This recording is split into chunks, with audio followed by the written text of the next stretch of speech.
G'day, Blue Baggers, and welcome to Blues Footy Live. Your host, Jed Zetzer here, alongside my co-host, Harrison Hymans. Bolt, welcome. How is it? I'm well, mate. Apologies, everyone, for the delay. Had some slight technical issues on my side, but we're up and running. Bolt, team changes. Let's get straight into it. Can you read them out and let us know what is going on? Yep. So McGovern, Kemp, Murphy in for Silvani, Mackay and Jones. So three pretty massive outs, I'd have to say. Our best forward. And obviously, Jones has just been such a staple for the last few years down back. And then Silvani's a bad loss as well. And we get McGovern in, who you'd say will pinch it in the ruck.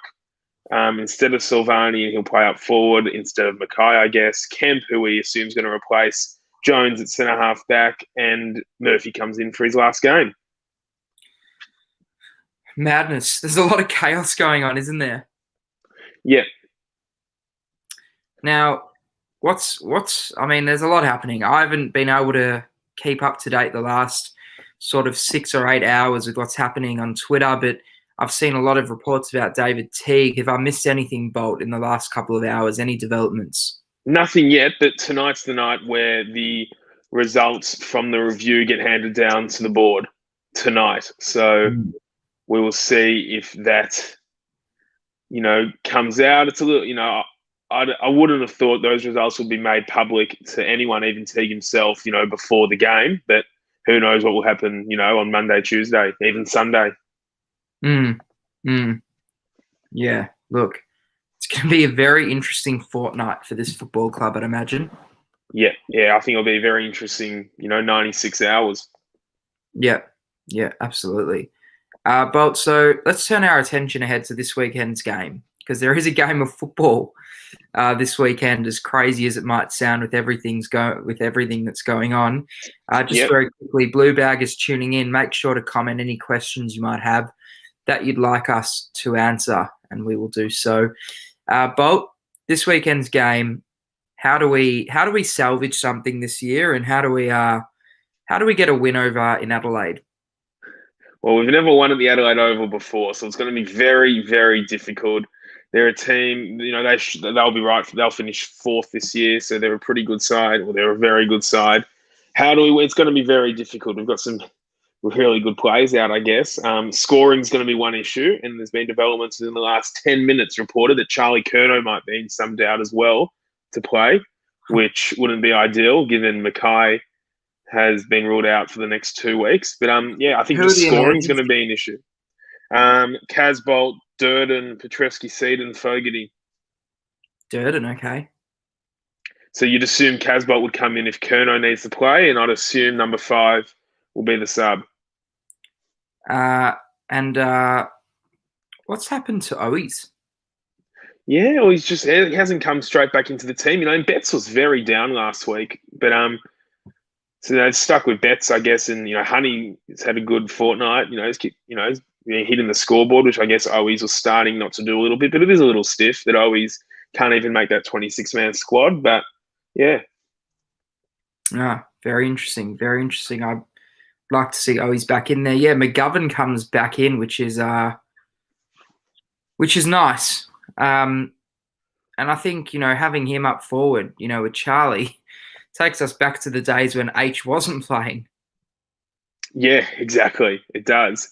It'll be interesting because I'm not sure how the two of them will go together. It'll be an interesting dynamic because it surprised me last week that Charlie Curnow was the more stay-at-home forward, and that's probably due to just a lack of a tank, I guess, because he hasn't played in so long. But I don't mind McGovern up around the ground as well. But he's almost you'd assume Corey's come in for them, and they've got what's his face, Jonas. They've got some and Mackenzie. So they've got some pretty good. No, I think Mackenzie's out actually. They've got some pretty good. Mackenzie's out. Sorry. So it's Corey and Jonas. They're big dogs down there. So they got some pretty good defenders. Corey will take the deeper one. Jonas will go up with McGovern, I'd say. Yeah. And there's Alir, who we know last time was just chopping off everything that came near him, and they'll just try and isolate him again. So, Eddie, this is game 349 for Eddie. He'll play 350 next week. Is that right? I think so. I'm pretty sure, yes. So I mean, that's yeah. You'd imagine that's the go is why he's Oh, which is also just fair enough. yeah. Eddie's had a pretty good year. His last few weeks haven't been great, but yeah, he's had a really good year overall. He'd be top 10 in the best and fairest. So yeah, You reckon? 350. Yeah, I think he's in my top 10 at the moment. Let me just have a quick look at that. I've got him 2, 3, 4. I've got him 12th at the moment, but he's behind Silvani and Doherty, who aren't playing the next fortnight. So he'll overtake them. Okay, interesting. Yeah. Yeah. So Port Adelaide have obviously got a strong defence. Looking at Port Adelaide's forward line, how do you think we match up on them? Who do you think Kemp goes to? Is it going to be Georgiades? I'd say so. Georgiades is a very good player. So we're throwing him into the deep end a bit, but obviously Wiedering will take Dixon. And Dixon did take a little bit of a hold on Wiedering in 2020 at the Gabba. And then I'd say they're pretty tall. And Plowman's probably going to have to get the resting ruckman out of Laddams and Lysette. Yeah. And then there's Marshall and Georgiades. So they're pretty tall, which is why Jones is such a massive loss. So they're tall. So even Williamson may have to play above his height, or even maybe Stocker goes to a Georgiades and Kemp has to go into a Marshall, which probably might make it. We're going to be really, really stretched. Very stretched. It's going to be crazy, I think, to see that Port Adelaide. They've got a little mosquito fleet themselves. And then there's Robbie Gray, which just poses another issue. Gray's back in the side, and Connor Rozee. So they've got some serious weapons up forward. So Sard's probably going to have to defend. Newman's going to have to defend. It's going to be a real. Jones just opens up such a hole in the back line. Yeah, seriously. And we saw how stretched we were when he didn't play against Geelong earlier in the year. Yeah. No, you're right. Midfield, how are we going to match up against them? Well, they've got some big boys. So Pal Pepper got dropped, which is interesting on the eve of the finals. But they've got some big boys. Wines, big boy. Obviously, Boak, Willem Drew. So that's their 3 Bulls. Are usually 10 most stoppages. But then on the outsides, where they go, Amon, Dersma, Dan Houston as well. So they've got some runners, and Robbie Gray will have a spell. Butters. So it's just a deeper group. It's a deeper group. I think we just have to work hard this week. They were lazy and insipid last week. The entire Carlton midfield group, it was pathetic. So if there's any chance, they're going to have to mix with the big boys here and work both ways. Because our midfield group it's a selfish midfield group, and this is a team. Port Adelaide's a team which isn't defined by kicks and handballs. It's defined by work and pressure. So Kennedy, Dow, Cripps, Walsh, everyone, Ed Curnow, no matter if you're the best player or the worst midfielder, you're going to have to, lift. Yeah. So the midfield, it just for me, it looks like a really worrying matchup. I don't see many positives. So Noel Celeste says that's why they should have played Parks. At least he's tall. I don't mind that call. Parks would have been probably a nice replacement for Jones this week. It's not a bad call. It's not a bad call at all. But they've been playing Kemp in that position, I guess, as well. And I think they're a similar height, Kemp and Parks.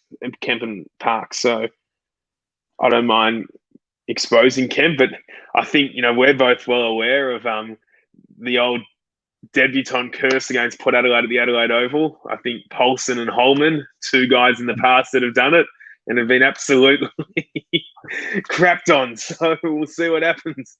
Let's not bring that up, please. Let's not do that.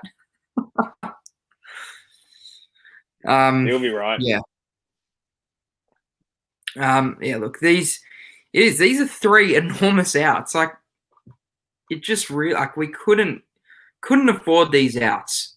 Really couldn't afford these outs.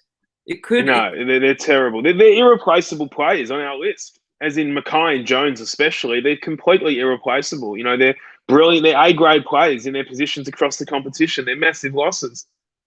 To me, it just screams of this week could get ugly. Yeah, and I guess if you're sitting on the Carlton board, I think an ugly result probably makes their announcement on Monday a little bit easier. Won't happen on Monday, surely. Tuesday. Don't reckon. I reckon he'll get the last Wednesday. We'll see. We'll see. Um, But look, they've just got to work. They just got to work hard. We saw the intensity we brought against St Kilda on that Friday night. It was manic, and there's going to be a crowd there at Adelaide as well. So that's what you've got to do. You just got to keep them at arm's reach. But for me, it's just scoring. It's we've got to look like we're going to score. Last week was just lethargic. It was lazy. It was just disgusting. It was actually disgusting. So they're going to have to turn up. So just let's turn our attention completely away from this week's game. New topic. Now, Blue Bag is tuning in. I want you to comment any players you might want us to target in the off-season this year. Anyone from any other club who you think we could realistically lure to the club, comment in the comment section below. Bolt, there's been obviously a lot of talk. This week we found out it's down to us and Fremantle for Adam Cerra, which is obviously huge. What do you see him worth, Bolt? Because there's a lot of people out there who want to know, what is Cerra worth? What might we give up for him? What is he worth in your eyes? I think earlier in the year, if you asked me, I wasn't that excited about the proposition of Cerra, but shit, have I watched him? He is just exceptional. So he will definitely have to give up our first round pick. There's no ifs and buts about it, because that's actually what he's worth. He's outstanding. He is actually outstanding, Cerra. And will we have to maybe chuck Petreski seed in as well, just to entice them a little bit more, so they've got a ready-made player and we get a pick back? Probably as well. But we won't get Cerra without giving up pick 6. There's no way. And I think it's worth it. He's 22.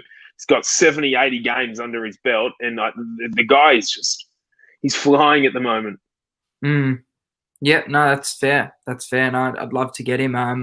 The next one is going to be Lipinski. Jeremy Cruz has commented Lipinski, as did Adrian Sal. Thoughts, Bolt, on Lipinski, and what might we have to give up to bring him over? I like it. I don't think we'll have to give up much at all, like a third-round pick maybe, something along those lines. The only thing and this isn't about Lipinski specifically, but it's more just that type of player, coming to Carlton with the mindset that it's an easy game, if that makes sense. I get what you mean. The fact that that's what players see Carlton as we get out of our really good team to come and get a game. We just can't have that. And that complacent attitude comes across in the way we play. And I don't know, but I'd welcome Lipinski. I think I just think it's good. That adds to your midfield depth.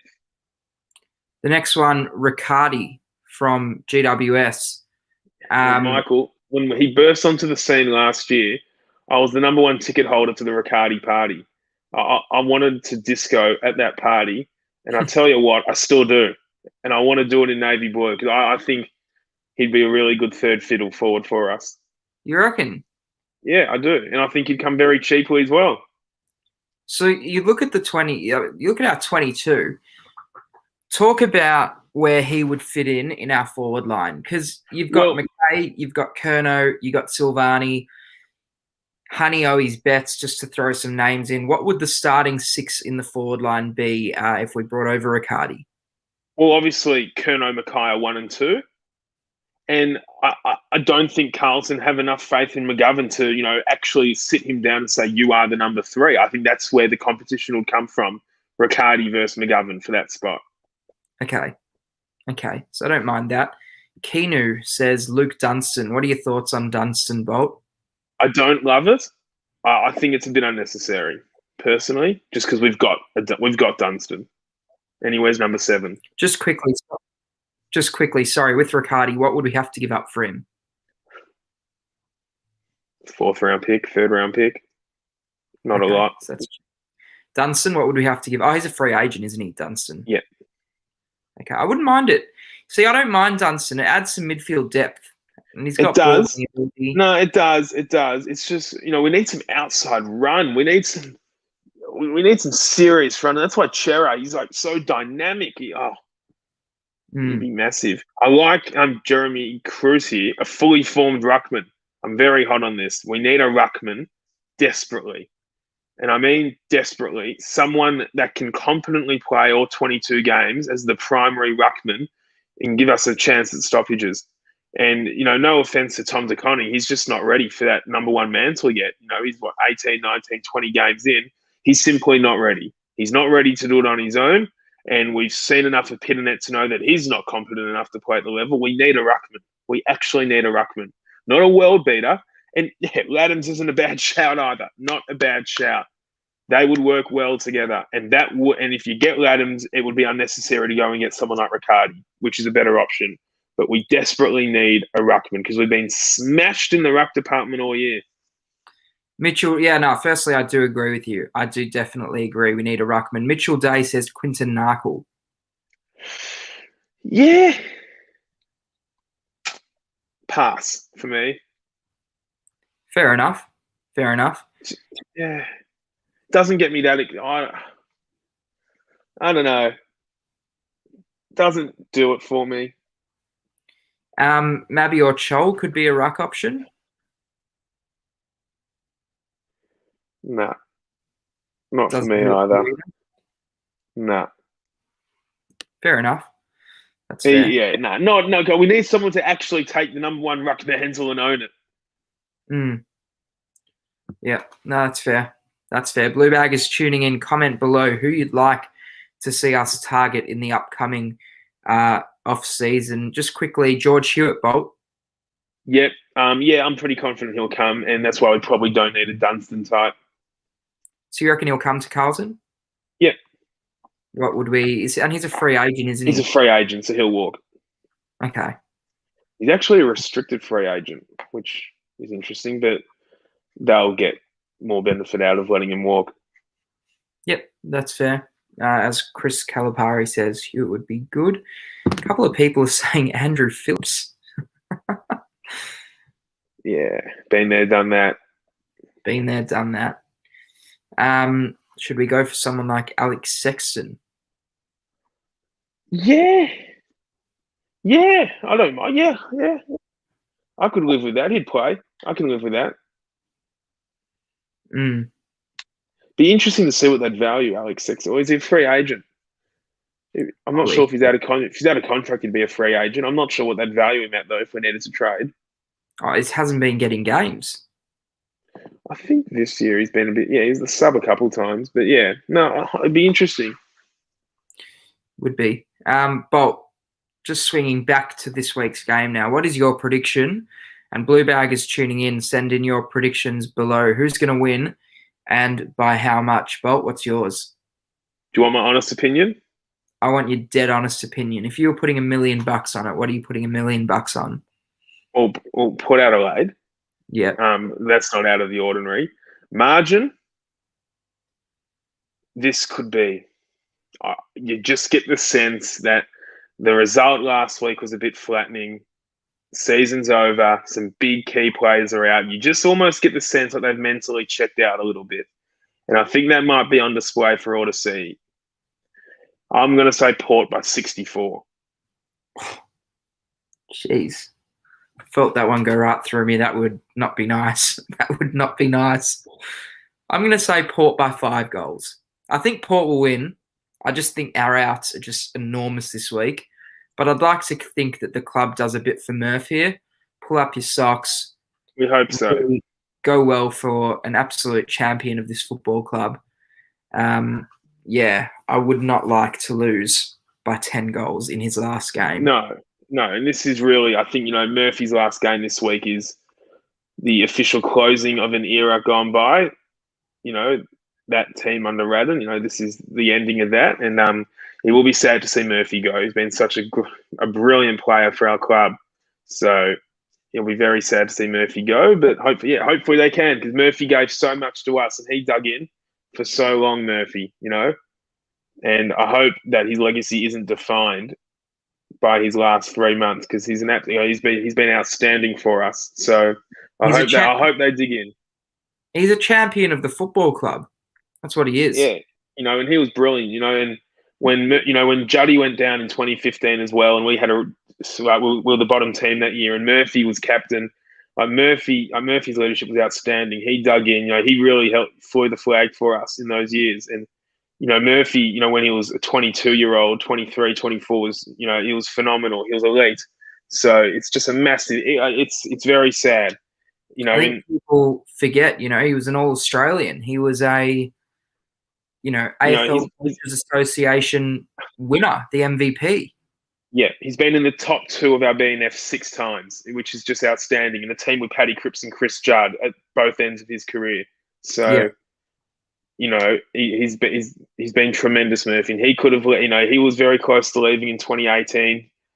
To maybe go and chase a flag. He stuck with us. And he's seen. I don't want to put it bluntly, but he's seen absolute shit. So, he was captain for a long time. He's been outstanding for us, Murphy. So. We definitely owe it to him. Yeah, absolutely, we do. Blue Bag is tuning in. Post your predictions below. And you know what? I want to see some Murphy memories. Comment with your favourite Marc Murphy moment of his career. Bolt, do you have one? I'm putting you on the spot here, but what's yours? There's a lot. As in. I think the one that lives probably. I think the photo that's probably going to, that everyone's going to look back on is when we beat the Pies on the Friday night by 10 goals in 2012, and he stuck the finger up to the Collingwood cheer squad as he ran in to kick a goal. He's really good, and that was just such a good night for the club. That was brilliant. And obviously the game in Perth 2 years ago where he kicked the winner against Freo, was epic. That was just an exceptional win. So they're probably the 2 outstanding. They're probably 2 of my favourites. You? I think one of my favourite Marc Murphy memories was trying to think which game this was. I reckon it was 07.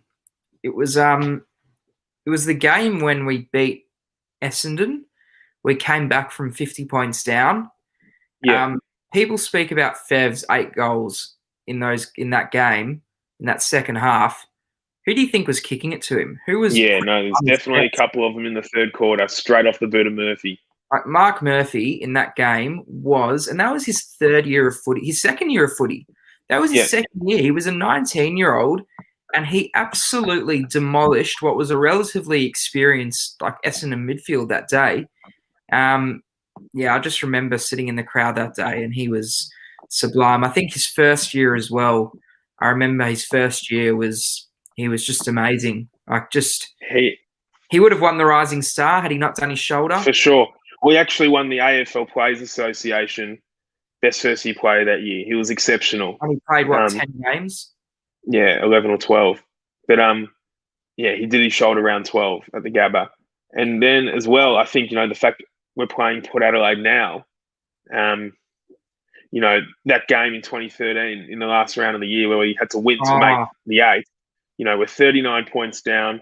We had some genuine leaders not playing that day. There was no Judd, there was no Scotland, there was no Carazzo, even, 3 leaders of the footy club. And it was his first year as captain away from home against another top 8 team. And he kicked 3 goals after half-time, Murphy, and was just absolutely enormous. 2 in that frantic last quarter, which was just, and that was his moment, and he took it and, took us to the finals. Yeah. And that was awesome. I just remember that when he did his shoulder in his first year, against Brisbane, I just remember we were sitting, I can't remember where I was watching that game, but we were with a lot of Carlton supporters. Could have been at a pub or something.